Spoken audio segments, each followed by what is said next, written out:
वालेकुम नाजरीन, मैं हूं आपकी होस्ट वरीशा मलिक। 14 अगस्त के हवाले से हम आप तक पहुंचा रहे हैं कुछ डिफरेंटली एबल लोगों की सक्सेस स्टोरीज। पाकिस्तान में चमकते सितारों की कमी नहीं है। ऐसा ही एक सितारा आज हमारे साथ मौजूद है जिन्होंने एक आई कंडीशन डेवलप करने के बावजूद हिम्मत नहीं हारी और पाकिस्तान को इंटरनेशनली रिप्रेजेंट किया। आइए बात करते हैं डॉक्टर बख्तावर खालिद से। डॉक्टर साहिबा कैसी हैं आप? अल्हम्दुलिल्लाह वरीशा, मैं बिल्कुल ठीक हूँ। कैसी हैं? अल्लाह का शुक्र। अच्छा डॉक्टर साहिबा, आप सबसे पहले हमें ये बताएं कि एज अ स्टूडेंट आप किस तरह की बच्ची थी?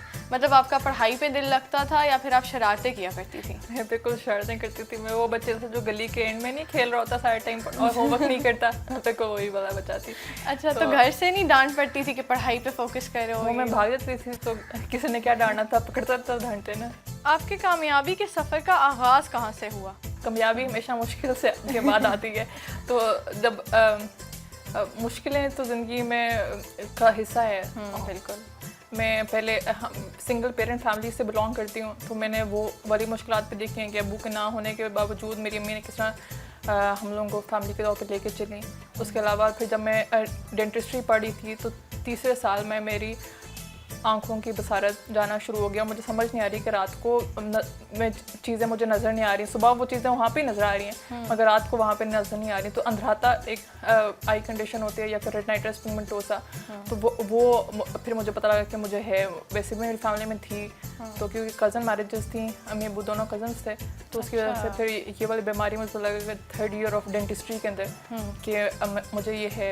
वो स्लोली बिल्ड किया उसने। आई साइड थोड़ी लूज़ कर दी है। स्ट्रेस से रिलेटेड होती है ये। अगर आपको स्ट्रेस है तो फिर वो जल्दी से आई साइड जाती है और इस तरह डिफरेंट। तो अभी जो है इस वक्त ये इस वजह से थी कि ये मुश्किल पड़ी। फिर मैंने सोचा कि अच्छा अब इस मुश्किल को कैसे फ़ाइट करना है और फिर वो दैट टर्न्ड इनटू सक्सेस। ओह, तो फिर आपने उस टाइम पे फैसला किया कि आपने अपने स्पोर्ट्स जिसका आपको शौक है उसकी तरफ करियर बनाना है? मैं कभी भी वो बच्चा नहीं थे जो पीछे बैठा हो या फिर बिल्कुल किसी भी महफिल के में मौजूद ना हो, साइड पे बैठा हो। तो इसलिए हाँ, तो मैंने कहा जो मेरी पर्सनालिटी है मैंने उसको कैसे मेंटेन रखना है ना। तो फिर वो ये उसकी एक जर्नी थी जिसमें मुझे स्पोर्ट्स मिली, जिसमें मुझे आर्चरी मिली। तो मैंने उसको लेके चली। मैं PMDC में भी मैंने पहले लड़ाई की कि अच्छा मुझे पहले हाउस जॉब नहीं मिल रही थी, फिर मुझे नॉन क्लिनिकल हाउस जॉब उन्होंने दी क्योंकि मैंने BDS भी अच्छे मार्क्स से किया था। मेरे सिल्वर मेडल था BDS में। तो वो जब मैंने फर्स्ट ईयर में सिल्वर मेडल ले लिया था, काउंसिल का डिसीजन फिर आया बाद में कि इनको एक नॉन क्लिनिकल हाउस जॉब जो कि पहले नहीं दी गई थी पाकिस्तान में, मुझे वो दी गई कि मैंने एनाटमी और बायोलॉजी पढ़ा के ना फिर मैंने उसको हाउस जॉब ली और अब मैं लाइसेंस डॉक्टर हूँ। नबीना होने से पहले इतना पता नहीं था कि मेरे ये सलाहियतें भी हैं। अच्छा, अगर मैं आपसे पूछूं कि आर्चरी को आप एक वर्ड में डिफाइन करें तो आर्चरी आपके लिए क्या है? आर्चरी मेरे लिए सुकून है। आर्चरी मेरे लिए वो जगह है जहाँ पे जाकर मैं फोकस कर सकती हूँ। जो मुझे दिन की सारी थकावट है या फिर जो हम लोगों को सारा जो ऑफिस का जो प्रेशर्स होते हैं, जो घर के तो वैसे मेरे बहुत ज़्यादा प्रेशर्स हैं नहीं क्योंकि माशाल्लाह मेरे घर वाले बहुत सपोर्टिव फैमिली है मेरी, मगर ऑफिस से जो भी स्ट्रेस आता है या फिर कोई भी आपको चीज़ फ्यूचर में आप करो वो सारा मेरा साइड पे हो जाता है। और फिर मैं फिर मैं उस पर फोकस करती हूँ कि टारगेट पे शूट कैसे करना है, उस पर कंप्लीट फोकस होता है। तो फिर वो सुकून मुझे उसके बाद हो जाता है कि अच्छा यार एक चीज़ पर मैं फोकस कर सक रही हूँ इसके अंदर। तो ये एक मेरे लिए वर्ड आर्चरी। अच्छा, लोगों का एक सवाल है कि अगर आपको आपका हदफ क्लियरली नहीं नज़र आ रहा तो फिर आप उस पर एक टारगेट कैसे करती हैं? उसमें यही होता है ना कि हम लोग देख के नहीं टारगेट करते। हमारे पास एक 30 मीटर्स पे हम लोग हमारा टारगेट लगा होता है। नॉर्मल जो आर्चर्स हैं वो 70 मीटर्स पे खेलते हैं और हम लोग जो ब्लाइंड आर्चर्स हैं वो 30 मीटर्स पे खेलते हैं। प्लस हम लोग जो बो उठाते हैं ना उसके साथ एक फ्रेम लगा होता है, उसको टेक्टाइल व्यू फाइंडर कहते हैं। तो वो उसके साथ हम लोग बो हैंड टच करते हैं। बो मैं लेफ्टी हूँ तो मैं राइट हैंड में बो पकड़ती हूँ और लेफ्ट हैंड से ड्रॉ करती हूँ। मैं बो हैंड वहाँ पे टच करूँगी उस फ्रेम के साथ, मुझे लगता है टारगेट किस हाइट पे और किस डायरेक्शन में। फिर मेरा सारा फोकस ये होगा कि मैंने अपने बॉडी का एंगल मेंटेन रखना है और ताकि वो जो है टारगेट पे एरो उस डायरेक्शन में जाए। एक दफ़ा डायरेक्शन एक सेट कर लिया तो उस डायरेक्शन को बार बार रिपीट करना, वो उस पर फोकस होगा। फिर वो इतना ज़्यादा आपको उसमें फोकस होता है तो कि आपको दुनिया भूल जाती है, फिर आप गेम पे होते हो, आपको बहुत मज़ा आ रहा होता है उसमें। अच्छा, तो मतलब इस तरह आप अपना फोकस मेंटेन करती हैं उसमें। बिल्कुल। जब आपने पहली बार पाकिस्तान को इंटरनेशनल प्लेटफॉर्म में रिप्रेजेंट किया तो उस वक्त आपके क्या तासुरात थे? एशिया से हम लोग पहले लोग थे, मैं पहली खातून हूँ जिसने एशिया से रिप्रेजेंट किया। वो एक अजीब सा वहाँ पे डर भी था। पहली दफ़ा वहाँ पे जो क्लासिफिकेशन, वहाँ पे जो सिस्टम्स थे उनसे यूज टू होने में भी थोड़ा टाइम लगता है। वहाँ पे सारा कुछ इलेक्ट्रॉनिक होता है तो आपको वो भी सारा आपको मैनेज खुद ही करना है। मेरे साथ मेरा भाई गया था स्पॉटर ना, तो वो सारा वहाँ पे रजिस्टर होना और सारी चीज़ें करना, वो वहाँ पे वो थोड़ी सी डिफ़िकल्टी हुई थी।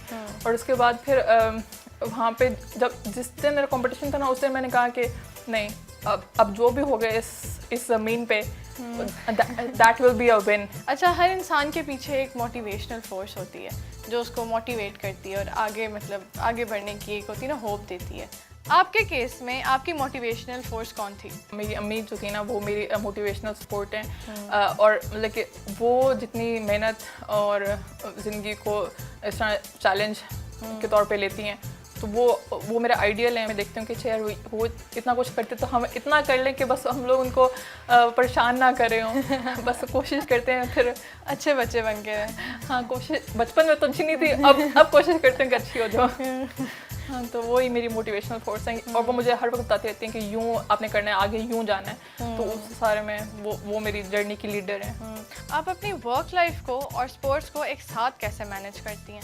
बिल्कुल, ये सवाल इंटरेस्टिंगली मुझसे बाहर के मुल्क वाले लोगों ने भी पूछा था जब मैं आर्चरी खेलने गई थी कि आप लोगों को इतनी छुट्टियां कैसे मिली हैं। तो अल्लाह का शुक्र है कि मुझे ऑफिस में सपोर्ट करते हैं, उस तरह छुट्टियां दे देते हैं, उस तरह मुझे टाइम मैनेजमेंट मैं कर लेती हूँ। सबसे ज़्यादा मुश्किल मेरा दिन होता है मंडे का दिन, जिसमें मैंने ऑफिस भी करना होता है, मैंने स्पोर्ट्स भी करने होते हैं। वैसे मैं वीकेंड पे करती हूँ, मगर मैं 3 दिन आर्चरी करती हूँ। अच्छा, नेगेटिविटी का जब आपको सामना करना पड़ता है, बेशक वो छोटे लेवल पे हो बड़े लेवल पे हो, आप उसको डील कैसे करती हैं? मतलब ऑन द स्पॉट अगर कुछ हो तो आप उसको किस तरह से कोप अप करती हैं उससे? मेरी बहन ने मुझे एक दफ़ा बड़ा अच्छा एक तजवीज़ की थी। मैं कोशिश करती हूँ कि मैं उसको अपना गाइडलाइन रखूँ। पता नहीं हर दफ़ा रख सकती हूँ या नहीं, कि रिएक्शन नहीं करना, अपने रिस्पॉन्ड करना है। मैं बाद में अपने रवैये से बताऊंगी कि मुझे वो चीज़ बुरी लगी ना, मैं एकदम से नहीं रिएक्ट करूँगी उस पर, उसको रिस्पॉन्ड करना है। तो ये चीज़ जो मुझे है ज़िंदगी में हर जगह पे काम है, किसी चीज़ को भी रिएक्ट करने की जगह रिस्पॉन्ड करना है। कि जो उसने एडवाइस दी थी ना, वो मुझे बहुत ज़्यादा अपने वर्क लाइफ में भी या फिर किसी भी सिचुएशन में बहुत काम आती है। अच्छा, माशाल्लाह से आपने इतना कुछ अचीव किया और इतना नाम बनाया है। इस स्टेज में, लाइफ की स्टेज में, क्या आप अपने आप से सेटिस्फाइड हैं? नहीं, बिल्कुल भी नहीं।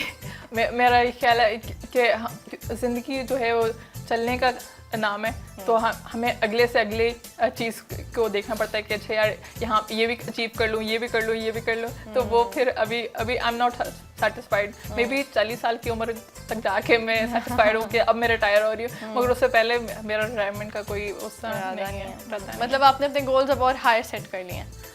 हाँ, कोशिश तो की है। बिल्कुल, इंशाल्लाह कामयाब होंगे। अच्छा, 14 अगस्त के हवाले से आप हमारी आवाम को, हमारी यूथ को क्या मैसेज देना चाहेंगी? यही कि ये मुल्क हमारा है और इसमें जो हमें आज़ादी है वो हमें किसी और मुल्क में नहीं मिल सकती। बिल्कुल। हाँ, जो अपनी चीज़ को नहीं अहमियत देता, उसको उसकी चीज़ को कोई अहमियत नहीं देता दुनिया में। अगर आप अपने आप को इज़्ज़त नहीं देंगे तो आपको कोई दुनिया में इज़्ज़त नहीं देगा। तो इसलिए अपने आप को इज़्ज़त देना जाने और अपने मुल्क को इज़्ज़त दें और मेहनत करें, तो इसी में हमारी कामयाबी है। Thank you so much doctor Bakhtawar, आपने हमसे बात की, इतना अच्छा लगा आपसे बातें करके और आपने अपने कीमती वक्त में से हमारे लिए टाइम निकाला। बहुत बहुत शुक्रिया। Thank you so much Varisha.